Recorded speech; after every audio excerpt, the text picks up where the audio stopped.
नमस्कार दोस्तों, study for goals पर आप सबों का स्वागत है। It's me Ranjit Kumar and you can follow me on Instagram, Twitter and Facebook and ask your any queries related to your upcoming JPSC and JSSC exams. Friends, आज की इस वीडियो से हम आगामी जेपीएससी प्री को ध्यान में रखते हुए 25 प्लस प्रश्नों का प्रैक्टिस सेट प्रारंभ कर रहे हैं, जो एग्ज़ाम होने तक बैक टू बैक आपको मिलते रहेंगे। तो चलिए फ्रेंड्स, बिना देरी किए हुए देखते हैं इस प्रैक्टिस सेट का पहला प्रश्न। तो आज का पहला प्रश्न है फ्रेंड्स, भारत के इतिहास के संदर्भ में उलगुलान अथवा महान उपद्रव निम्नलिखित में से किस घटना का विवरण था। फ्रेंड्स, यूपीएससी 2020 के पीटी में यह प्रश्न पूछा गया था।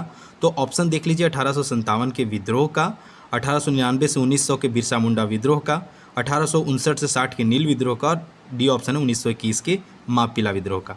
तो बता दूं फ्रेंड्स, यदि आप झारखंड के रहने वाले हैं तो बेशक आप इस प्रश्न का आंसर कर ही लेंगे, क्योंकि जो उलगुलान विद्रोह है या महान उपद्रव के नाम से इसे जाना जाता था, वह 1899 से 1900 के बिरसा मुंडा विद्रोह से संबंधित है। तो इस संदर्भ में चलिए थोड़ी एक्सप्लेनेशन देख लेते हैं।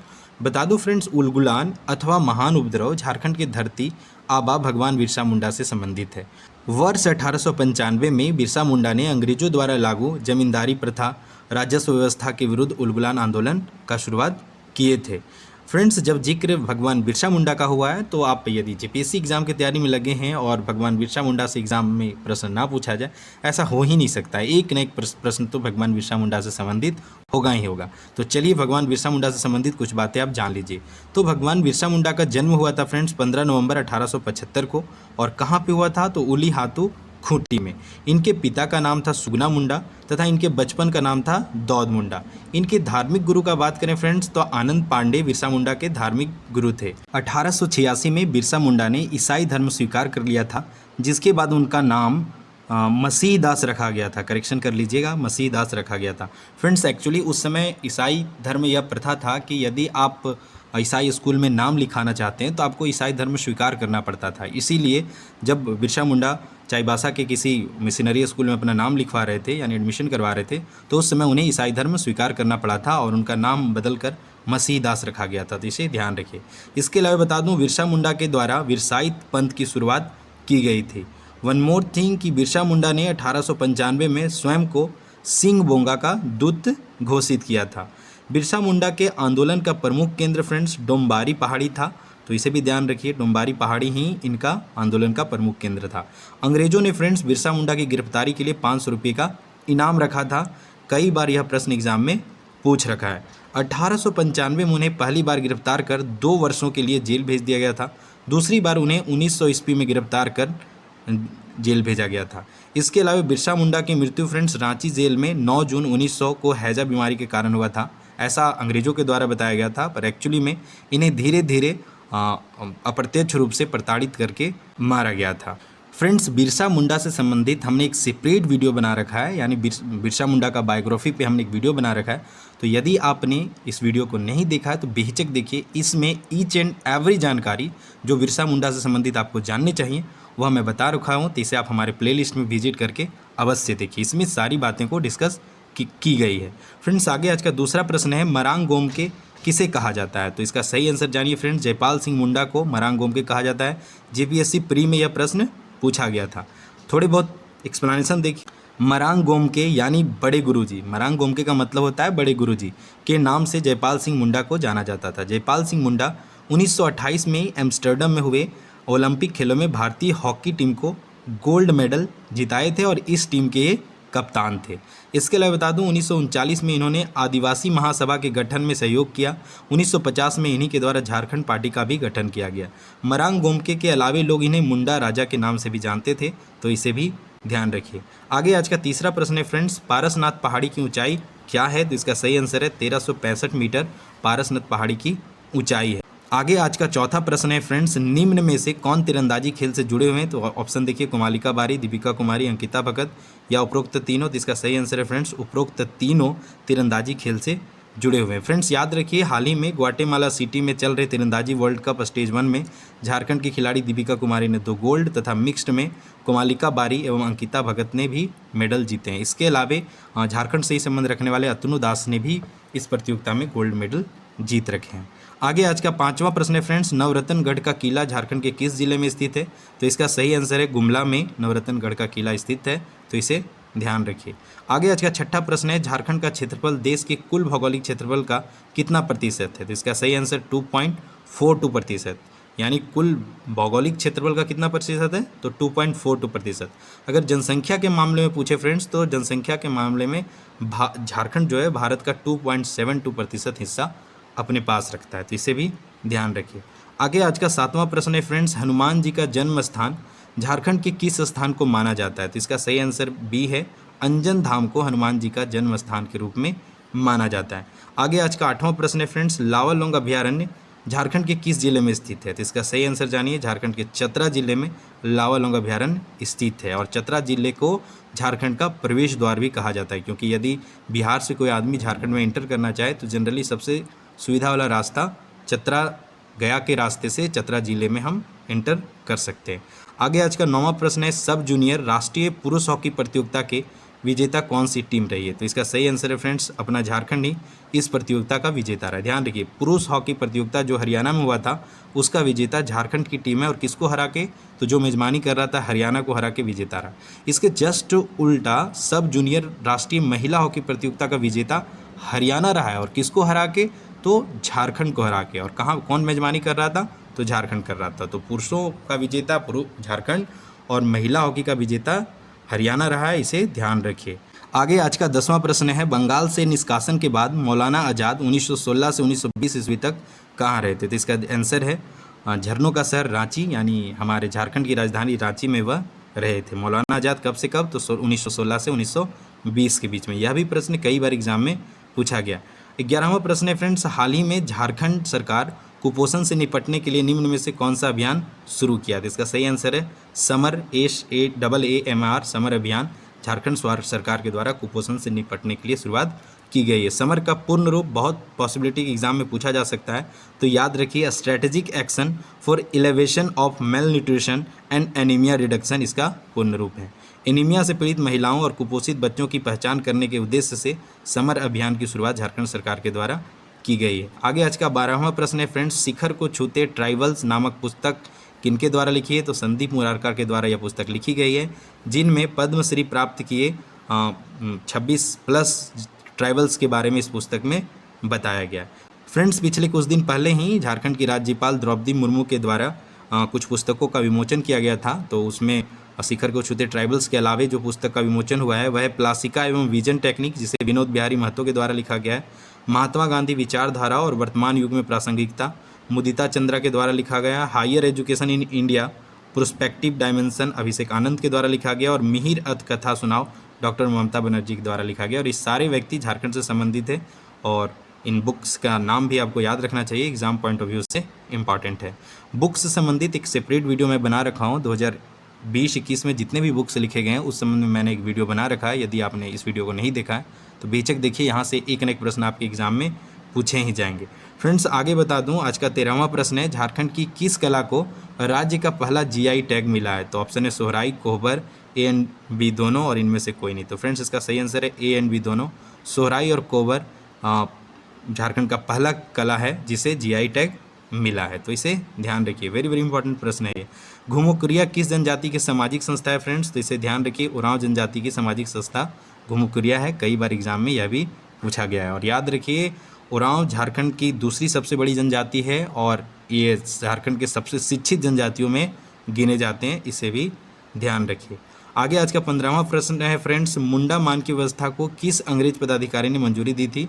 JPSC 2016 के PT में यह प्रश्न पूछा गया था, और इसका आंसर है थॉमस विल्किंसन के द्वारा मुंडा मानकी शासन व्यवस्था को मंजूरी दी गई थी। आगे आज का प्रश्न है, नवनिर्वाचित झारखंड सरकार में राष्ट्रीय जनता दल यानी लालू यादव की जो पार्टी है, राष्ट्रीय जनता दल के कोटे से किस विधायक को मंत्री पद दिया गया है? तो एक ही सीट राजद ने जीता है, तो वह सीट चतरा विधानसभा से सत्यानंद भोक्ता ने जीता है, तो इन्हें मंत्री पद दिया गया। यानी राजद के एक सिंगल विधायक सत्यानंद भोक्ता है, जिन्हें मंत्री पद वर्तमान सरकार में दिया गया। सत्यानंद भोक्ता जानिए फ्रेंड्स, वर्तमान में श्रम नियोजन एवं प्रशिक्षण विभाग के मंत्री भी हैं, तो मंत्रिमंडल भी आपको याद रहना चाहिए। एक प्रश्न यहाँ से भी बन सकता है। आगे प्रश्न है, मरणोपरांत सर्वोच्च सम्मान परमवीर चक्र से सम्मानित झारखंड का एकमात्र योद्धा कौन है? तो इसका सही आंसर है फ्रेंड्स अल्बर्ट एक्का एकमात्र योद्धा है जिन्हें परमवीर चक्र से सम्मानित किया गया है। तो हाल ही में इनकी पत्नी बलमदीना एक्का का निधन हुआ है। तो current affair point of view से वह भी इंपॉर्टेंट हो जाता है कि अल्बर्ट एक्का की पत्नी बलमदीना एक्का का हाल ही में निधन हुआ है। फ्रेंड्स, जिस प्रकार भगवान बिरसा मुंडा पे बायोग्राफी यानी डिटेल में वीडियो बनाया गया है, उसी प्रकार शहीद अल्बर्ट एक्का पे भी एक डिटेल वीडियो बनाया गया है, जहां से फ्रेंड्स याद रखिए बिरसा मुंडा, अल्बर्ट एक्का, रणधीर वर्मा या कुछ ऐसे हस्ती हैं जिनसे प्रश्न एग्जाम में बनते ही बनते हैं। तो इन सब के बारे में आपको डिटेल में जानना ही चाहिए। तो शहीद अल्बर्ट एक्का के बारे में मैं डिटेल में बता रखा हूँ, ईच एंड एवरीथिंग बता रखा हूँ। आप इसे हमारे प्लेलिस्ट विजिट करके जरूर देखिए, काफ़ी फ्रूटफुल वीडियो होगा यह आपके लिए।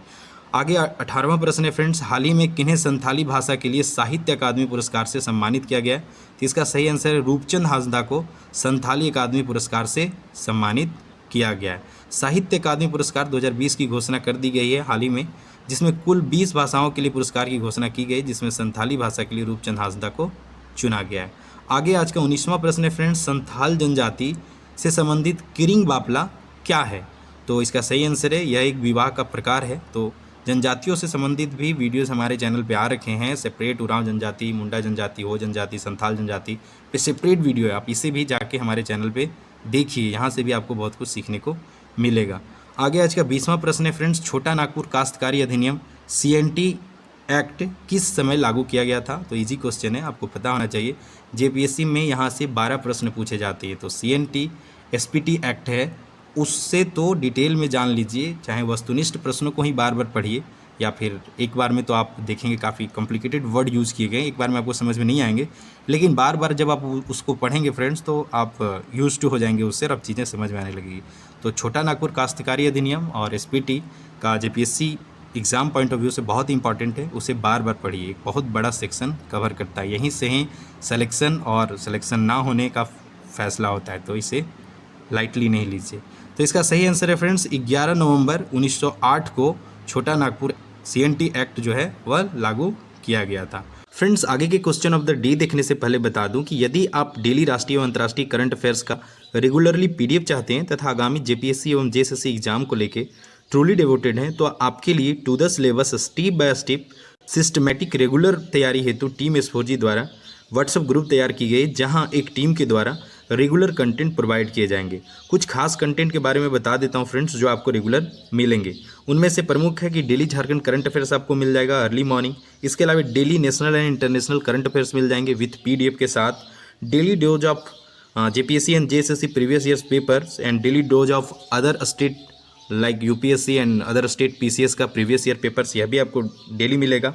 इसके अलावा friends daily JPSC and JSSC syllabus के अनुसार सेक्शनल कंटेंट का PDF प्रोवाइड किया जाएगा, जिसमें math, reasoning, science, history, geography, जितने भी JPSC या JSSC का सिलेबस में आता है वो सारे कंटेंट आपको रेगुलरली प्रोवाइड किए जाएंगे। इसके अलावा वीकली झारखंड एवं राष्ट्रीय अंतर्राष्ट्रीय करंट अफेयर का PDF भी आपको रेगुलर ग्रुप में मिल जाएगा। और फ्रेंड्स, प्रत्येक माह आपको एक JPSC का और एक JSSC का full length test with PDF और लिंक के माध्यम से ऑनलाइन टेस्ट भी आप यहाँ पे दे सकते हैं। तो फ्रेंड्स, इस ग्रुप से जुड़ने के लिए आपसे एक छोटा सा सहयोग या चार्ज रखा गया है, या भी आपके कंटेंट को ही इम्प्रूव करने के लिए रखा गया है, क्योंकि इन कंटेंट्स को तैयार करने में फ्रेंड्स टाइपिंग कॉस्ट या कुछ अदर एक्सपेंसेस हैं, इसलिए ₹99 का वह भी आगामी 6 माह के लिए एक छोटा सा अमाउंट है। 6 महीने के लिए आपको 99 रुपये का पेमेंट करना है। तो आप बेहिचक पेमेंट करके हमारे इस ग्रुप से जुड़िए और अपनी तैयारी को एक कंटिन्यूटी प्रदान कीजिए, क्योंकि फ्रेंड्स होता क्या है कि समय बीतता चला जाता है और हम कंटिन्यू तैयारी नहीं कर पाते हैं, तो उससे क्या होता है कि हमारा जो सिलेबस होता है वह कंप्लीट नहीं हो पाता है। और फ्रेंड्स, अभी कोविड-19 का दौर है, घर में रहना भी एक राष्ट्रीय सेवा के रूप में, तो घर में रह के अभी आप अपने ज़्यादा से ज़्यादा समय का यूटिलाइज कर सकते हैं। तो आप हमारे व्हाट्सएप ग्रुप से जुड़िए, एक छोटी सी टीम आपकी वेलफेयर के लिए लगातार कार्यरत है, तो आप इस ग्रुप का हिस्सा बनिए और अपनी तैयारी को बेहतर बनाइए। फ्रेंड्स, इस ग्रुप से जुड़ने के लिए आपको ₹99 का पेमेंट स्क्रीन पे दिए गए नंबर पे करना है। आप गूगल पे, फ़ोनपे, पेटीएम, अमेजन पे कीजिए तथा उसका स्क्रीनशॉट दिए गए नंबर पे या हमारे ऑफिशियल नंबर पे सेंड कीजिए, आपको ग्रुप में जोड़ दिया जाएगा। तो बेहिचक बिना देरी किए हुए इस ग्रुप से जुड़िए। फ्रेंड्स, बहुत जल्द मैं इस ग्रुप का जो टाइमली कौन सा कंटेंट कितने बजे, किसका पीडीएफ कब मिलेगा, इस संदर्भ में मैं वीडियो बना दूंगा, आप देख लीजिएगा। यह ग्रुप 15 मई से 15 नवंबर के बीच में चलेगा, तो इसे ध्यान में रखिए। आगे आज का क्वेश्चन ऑफ द डे है फ्रेंड्स, झारखंड का नवनिर्मित प्रमंडल कौन सा है। तो आपको बताना है झारखंड में 5 प्रमंडल है, जिनमें सबसे बड़ा उत्तरी छोटा नागपुर है और सबसे छोटा पलामू है। तो आपको बताना है, यह तो बात नहीं बताना है, आपको बताना है कि इन 5 प्रमंडल के निर्माण में सबसे नवनिर्मित प्रमंडल कौन सा है। तो आपके पास ऑप्शन है कुल्हान, उत्तरी छोटा नागपुर, पलामू और दक्षिणी छोटा नागपुर। तो इसका आंसर फ्रेंड्स आप कमेंट बॉक्स में कीजिए और इन डिटेल कीजिए। आपके आंसर करने से आपका तो रिवीजन होगा ही, हमारा भी मनोबल बढ़ता है कि हमारे द्वारा जो प्रयास किया जा रहा है उससे आप सपोर्ट कर रहे हैं। इसके अलावा फ्रेंड्स यदि आपको हमारे ये पहल डेली करंट अफेयर के वीडियोस या फिर जेपीएससी या जेएसएससी या झारखंड जीके के जो प्रैक्टिस सेट चलाए जा रहे हैं, ये सारी चीज़ें अच्छी लग रही हैं, तो आप हमारे वीडियोस को देखने के बाद लाइक ज़रूर किया कीजिए और इसके अलावा अपने ज़्यादा से ज़्यादा मित्रों के साथ शेयर किया कीजिए। हमारा प्रयास है कि हमारे कंटेंट झारखंड के हर बंदे तक पहुँचना चाहिए, तो आप हमारे इस प्रयास में मदद कीजिए और हमारे कंटेंट को ज़्यादा से ज़्यादा शेयर किया कीजिए। आप अपने व्हाट्सएप के माध्यम से शेयर कीजिए, व्हाट्सएप स्टेटस लगाइए या फेसबुक के माध्यम से शेयर कीजिए, लेकिन कीजिए ज़रूर। और यह आप हमारे व्हाट्सएप ग्रुप से ज़रूर जुड़िए। 99 कोई ज़्यादा चार्ज नहीं है, 6 महीने के लिए 10 to 15 रुपीज़ पर मंथ पड़ता है और यहाँ से आप अपडेट रहेंगे, आपको हर समय झारखंड के कंटेंट मिलते रहेंगे, आप ना चाह के भी आपकी तैयारी होती रहेगी। तो आप जो प्रोसेस है स्क्रीन पे दिख रहा है, इस प्रोसेस को फॉलो कीजिए और जल्द से जल्द जुड़िए। 15 मई से back to back classes start हो जाएंगे। जितनी भी बातें बताई गई उनसे ज़्यादा कंटेंट यहाँ पे दिए जाएंगे, तो आप बेहिचक हमारे ग्रुप का हिस्सा बनिए और अपनी तैयारी को बूस्टअप कीजिए। फ्रेंड्स, मैं हर बार बोलता हूँ कि बिना मेहनत का कुछ भी हासिल नहीं होता, आपको मेहनत करना ही होगा सक्सेसफुल होने के लिए। तो कोविड-19 में घर पे रहना ही एक राष्ट्र सेवा है, तो फिलहाल घर पे रहिए और अपनी ज़्यादा से ज़्यादा समय तैयारी में लगाइए। फ्रेंड्स, जैसे कोविड-19 इश्यूज़ खत्म होंगे, यकीन मानिए कोई भी गवर्नमेंट आती है तो चाहती है कि अपने कार्यकाल में हम कुछ ना कुछ वैकेंसी कंडक्ट करवाएं। तो जो गवर्नमेंट अभी वर्तमान गवर्नमेंट है हेमंत सरकार की, वह अभी तक कोई वैकेंसी नहीं ले रखी है। तो जैसे ही कोविड-19 का इशू खत्म होगा, बहुत से वैकेंसीज आएंगे। बस आपको अपनी तरफ से तैयार रखना है कि अपनी तैयारी बेहतर करना है। तो आप हमारे साथ बने रहें। टीम S4G लगातार आपके लिए अच्छे अच्छे कंटेंट बनाते रहेंगे और नए इनिशिएटिव लेते रहेंगे आपकी तैयारी को बेहतर बनाने के लिए।